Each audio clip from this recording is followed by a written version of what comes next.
Just as a disclaimer, I'd like to say that the item I'm about to review has been supplied by the manufacturer totally free of charge in return for a totally unbiased and honest review.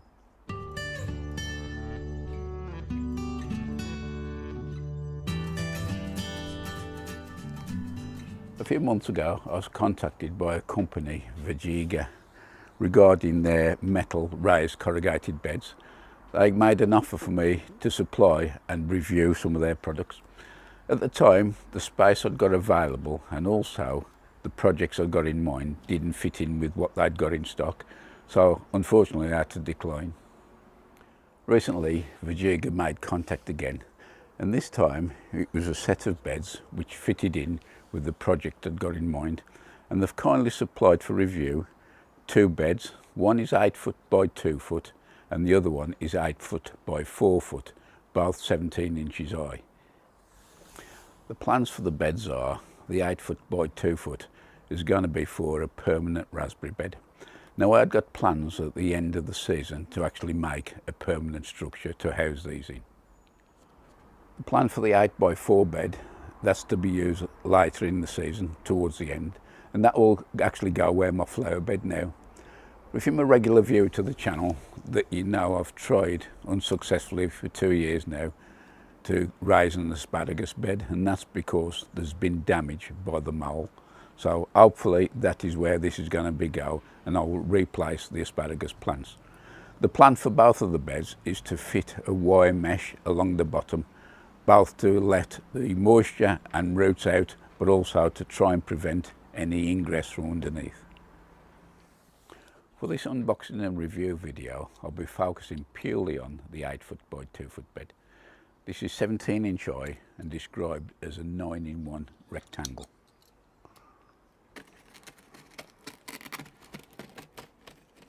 First impressions opening the box. As you can see, it's very well packed and it prevents anything rattling around. Quick check what we got in the box. There's 12 panels there, a fair bit of weight to them. We've got 4 of the corners, square corners. We've got 4 bracing rods. There's two different sizes, and there's also connecting threads there if you need to join the bars. In the bag here, we've got the relevant screws, washers and nuts. There's also a little wrench inside to help tighten the nut. There's a good length of protection strip. Hopefully that will be long enough to go all the way around. This is obviously to protect your hands for the sharp edge on the top. And last but not least, quite a comprehensive guide of the different products, the layouts. What I will do, I'll actually put a screenshot of this relative shape I'm actually going to build.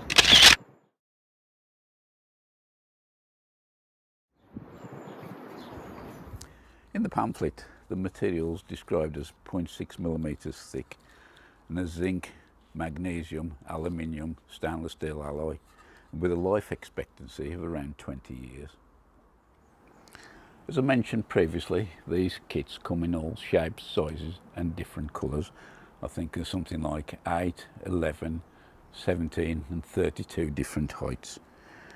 Looking at this, the sheets are actually covered in a thin plastic protective membrane, and this needs to be removed. I'm not sure whether this is sprayed or powder coated, but I can tell you now this will actually mark quite easily. So what I would suggest is when you start the build, try and get on the flat surface as possible and put some protective matting down, either cardboard, old carpet or something like that, and that then will give you a bit of extra protection while you're moving the panels around.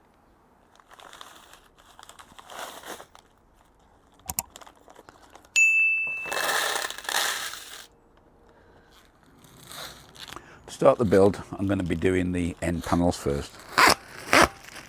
This protective covering comes off quite easily. Now when you assemble it, just do the nuts and bolts up lightly. Now I need to tighten them up, because what you want to do, put the bolts in position, but if they're loose, once you turn it over to its final position, the actual bed will settle, and once you've done that, then nip the bolts up. The bolts applied, these are dome head with a crosshead drive in the middle. Put the dome on the outside, a little washer on the inside, and then the nut just to secure it.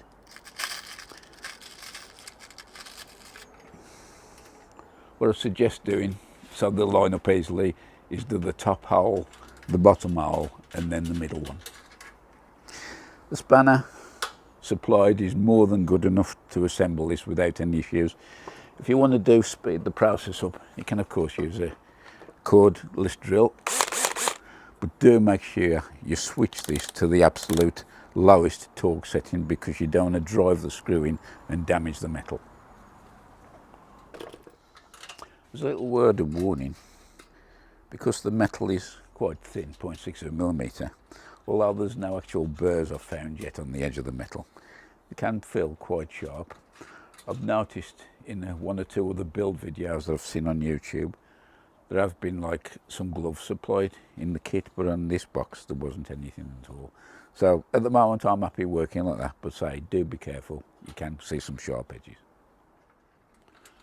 Right, that's the 2 end panels built.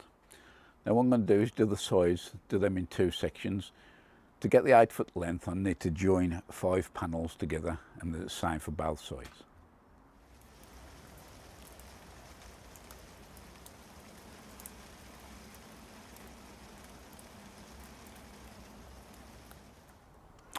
Right, so we've got the 5 panels built for both sides. And as you probably saw in that clip earlier, just as we was finishing off, we had another deluge of rain, so I had to run for cover, but not to worry. So I'm just putting the 2 end panels on now to start with. I was lucky enough to find a sheet of polycarb over the allotment amongst my store, where laid flat on the ground, it's ideal for this, protects it. And so putting the end panels on, they do recommend that the outside of the corner overlaps on the outside of the length.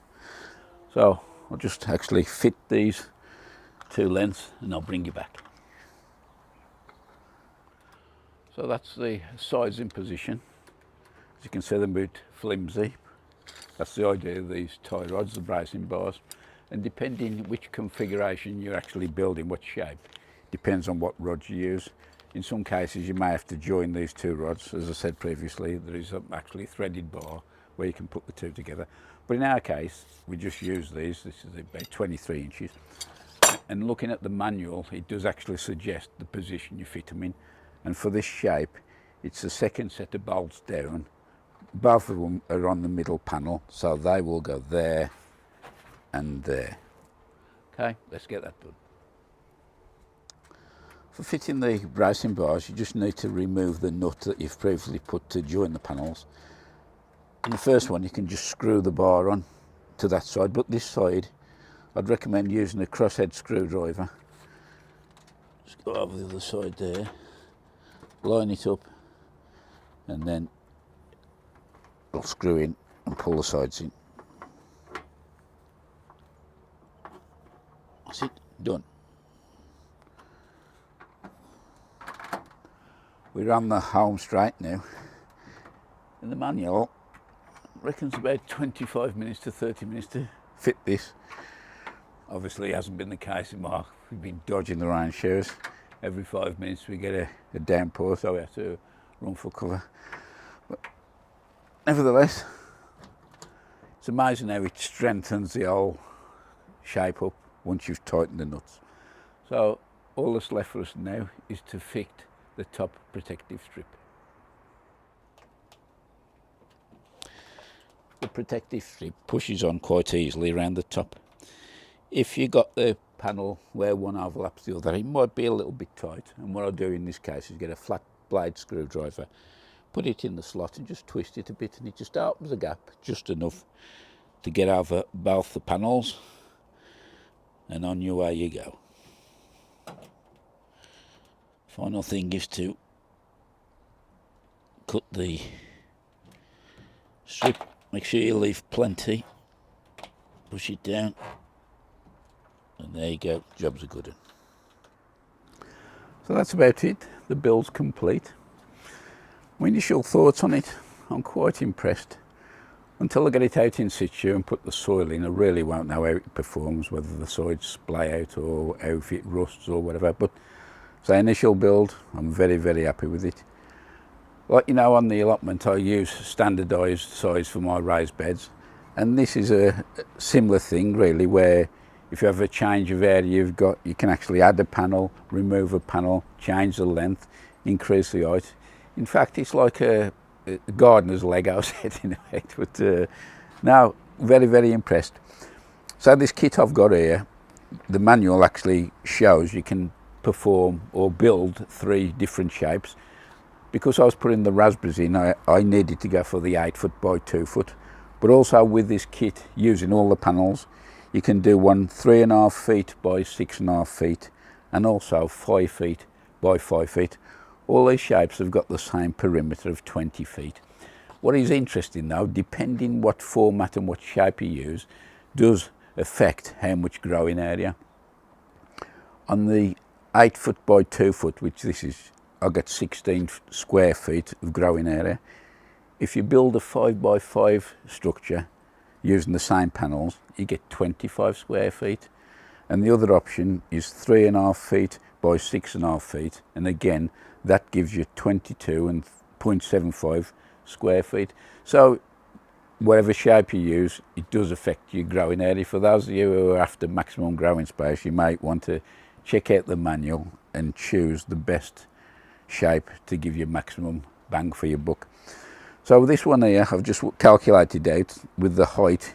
It's imperial, by the way. It works out to 22.66 cubic feet, and converting that across into soil, that is 642 litres of soil to fill this to the top. So bear that in mind as well. I'll be moving this over to the allotment, and you'll probably see that up quite soon. And the first thing I'll be doing is fixing a permanent mesh base on, and the primary object is that it's to stop the rodents, moles and that, whatever coming up. So that'll be in the next video. Once again, I'd like to take this opportunity to thank Vegega for getting back to me and supplying these beds for me to review. Much appreciated. They have supplied me with an affiliate link on there, which I'll put in the notes, show notes at the bottom, and there's also probably be a QR code where if you do like what you see, you want to purchase any, if you click on the link, it doesn't cost you any more money than going through them, but what it does do is put a bit more money back into the channel here. So many thanks for watching, and I hope to see you again soon. Bye for now.